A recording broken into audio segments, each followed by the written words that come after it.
Okay, hi everyone. My name is Ellie and I am from the National Lobster Hatchery in Padstow. And I am joined this evening by lovely Emily from Beach Guardian. We've had a little issue with going live on Facebook, so we're doing this as a bit of a pre-recorded thing, but we're both going to be monitoring it live once it's uploaded, so we can be here to answer any questions, and then Emily might pop on live as well to answer any more questions that you might have. So I'm going to start off just quickly introduce the hatchery. If you guys don't know what we do, we basically raise and release baby lobsters back into the sea. So when lobsters are born, they're very, very vulnerable. They're very small and planktonic. So they don't often survive. They think it's about 1 in 20,000 will survive. So we help to sort of raise that odds to about 1,000 in 20,000. So it's quite a difference, which is good. So that's kind of our job, and that's to help support local fishing stocks. Especially here in Cornwall, as many of you probably know, it's a big fishing county. So yeah, that's what our main role is. And then we've worked with lovely Emily in the past, who is from Beach Guardian. I don't know if you want to just give a little intro about Beach Guardian.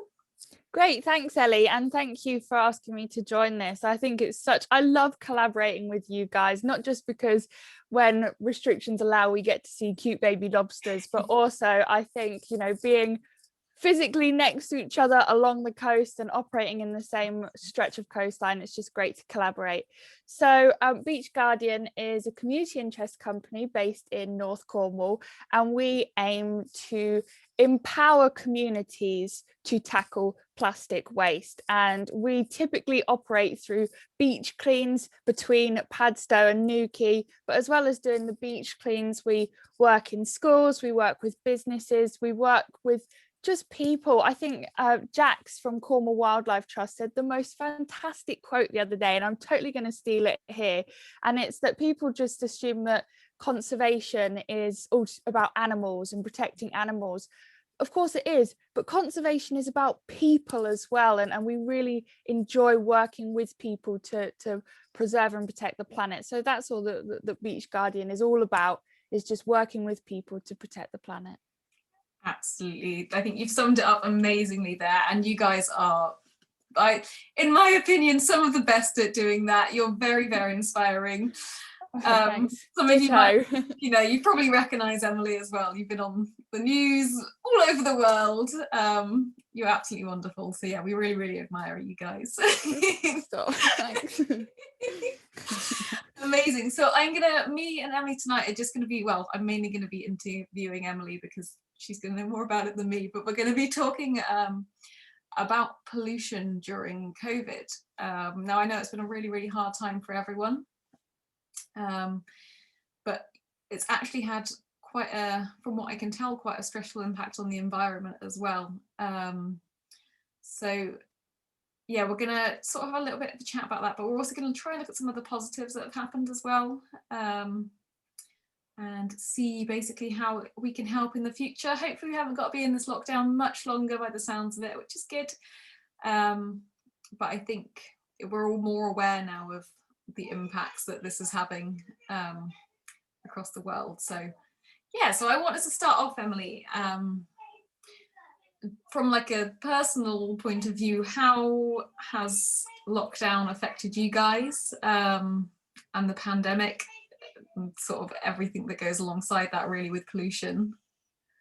Yeah, I mean, it's been a wild one for sure, and the most incredible learning curve as well. And I think what the 3 lockdowns have done has shown us that, like nature, we can adapt to the most bizarre situations.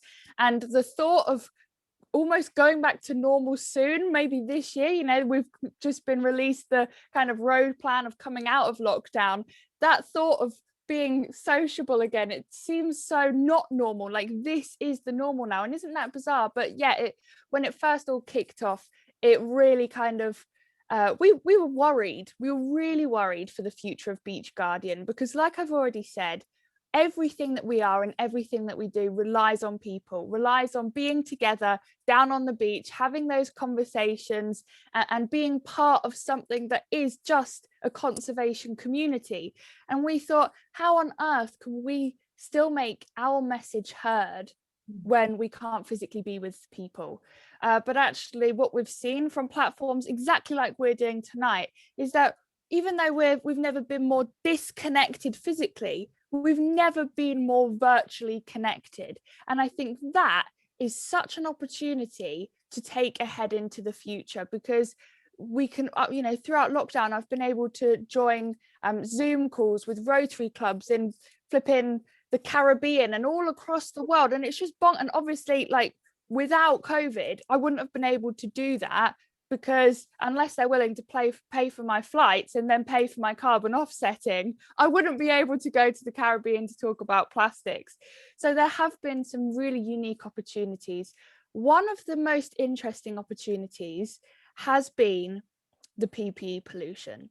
And I say that it's an opportunity because, yes, of course, it's been tragic to see this like new emerging pollutant in the environment in such vast quantities. We're not just talking about like a couple, there's millions going out into the environment.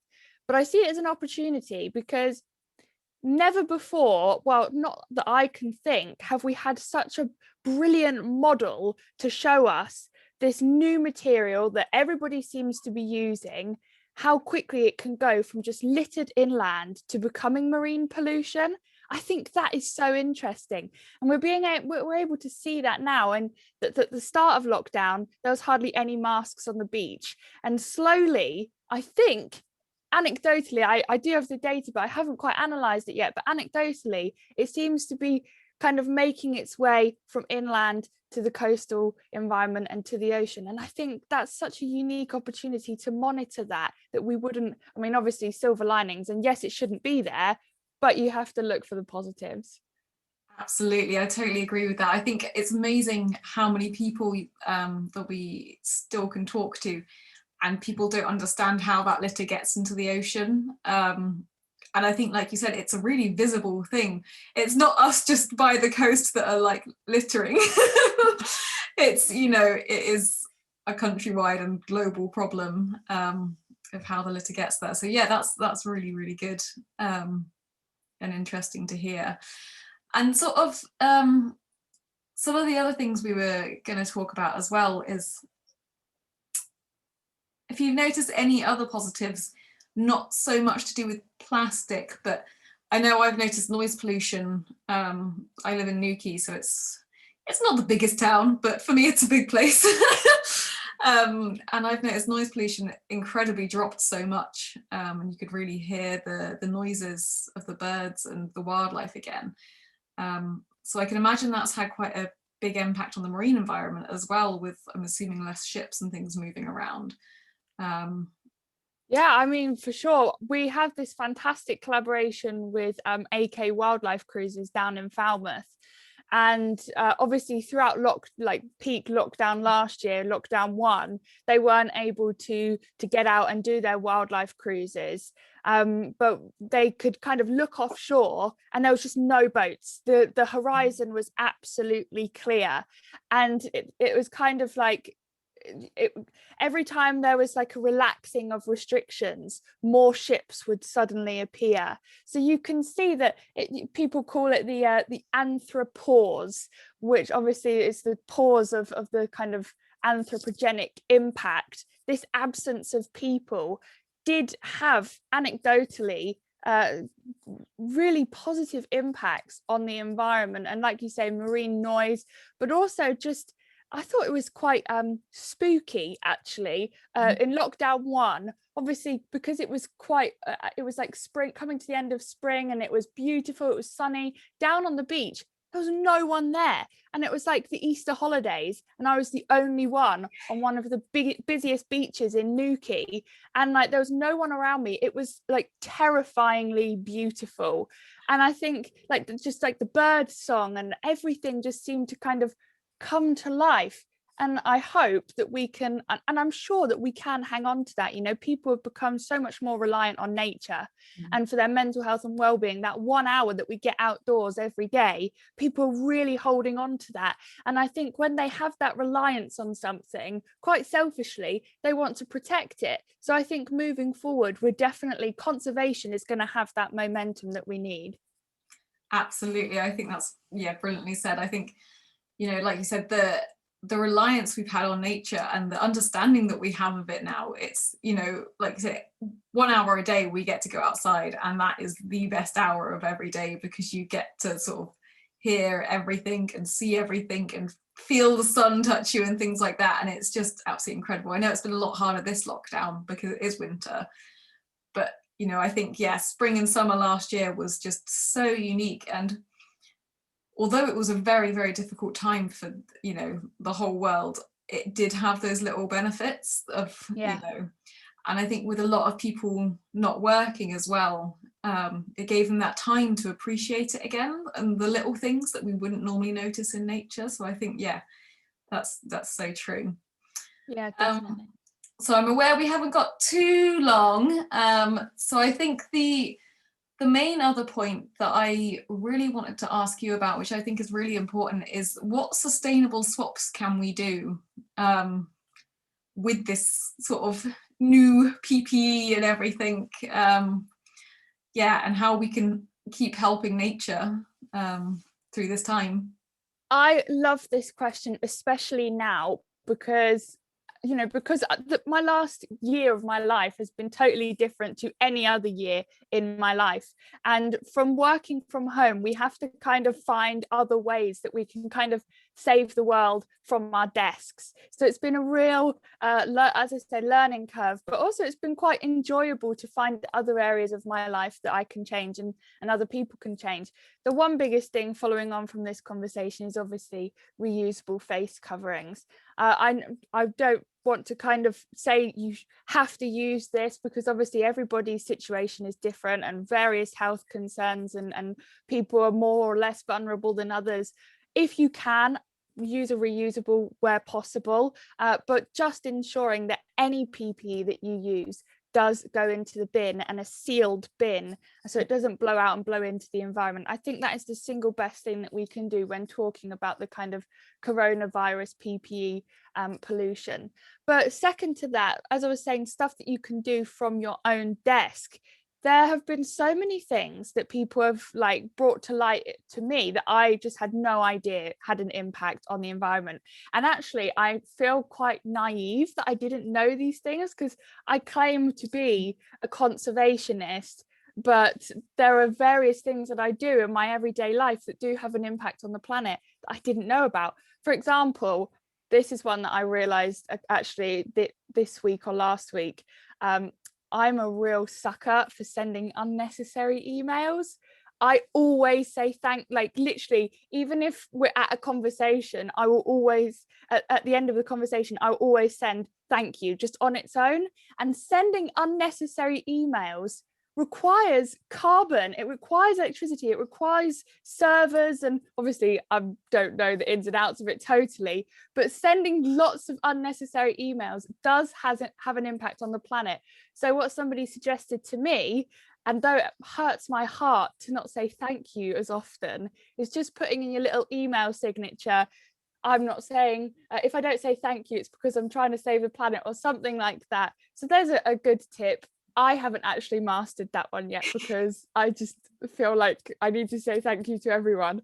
Another really good one is I have, let me show you, I literally have like 7 of these external hard drives. I loved it. Like through lockdown 1, I sorted out all of my media, all of my documents, they're all in different hard drives, because having all of this kind of data in the cloud or wherever we store it, again, it needs to have servers somewhere in the world to store that, which requires electricity to power, which requires carbon. All of these little things I had no idea about, but just keeping your data on here instead of the cloud, which isn't just above our heads in some magical land, it is actually on an electrically powered thing somewhere. So getting yourselves external hard drives, now that we're working from home and we're using technology more, it's just such an easy way to do it. And it's so satisfying getting all your folders and sorting them all out into different years of your life. It's such good fun. And then of course, the best piece of advice for anybody anywhere in the world: to save the planet, all we have to do is talk about it. It is my most favorite thing to do, hence thanks for asking me to talk tonight. But even just, you know, telling somebody what you saw in nature that day that made you smile. You saw a squirrel jump from one tree to another. You saw that the daffodils are starting to come through. You got caught by the tide and your socks got wet, but you know, it's all part of the fun. Obviously got to stay safe though out there in the wild. But all of these lovely little stories you have to share with people, because when we have a connection to something, we want to protect it. And talking about the planet is literally the most human thing everyone can do. It literally does not cost anything, but spreading that message, spreading that awareness, spreading that connection to nature is exactly how we're going to save it. And it's so accessible for everybody to do. Everyone thinks to be a conservationist you've got to sacrifice everything, but you don't. You just got to talk, and everybody loves talking, especially me. So those are my top tips for how people can kind of limit their impact on the environment. That's so brilliant. Thank you, Emily. I think they're, yeah, really wonderful tips. I found the one about the cloud really interesting as well, because like you said, when everything's online and virtual, you think, I'm not taking up any space here because it's gone. Yeah, it's literally not a physical thing for me. But yeah, it's really interesting what you said about it. You know, it actually does require carbon, and we've got all these electric and things like that. So that's really interesting. And like you said, of course, talking about it, that's the best way to go. And again, as I said before, it's something you guys are awesome at. So thank you very much. Thank you. I think we're going to wrap it up there, and then I'm going to open the floor to you guys now. If you guys want to ask us any questions, we will be on the chat, and hopefully, well, if Emily wants to come on, she might also do so. Brilliant. I will. you have to now. Brilliant. Okay, thank you so much. And we will see you guys in a little bit.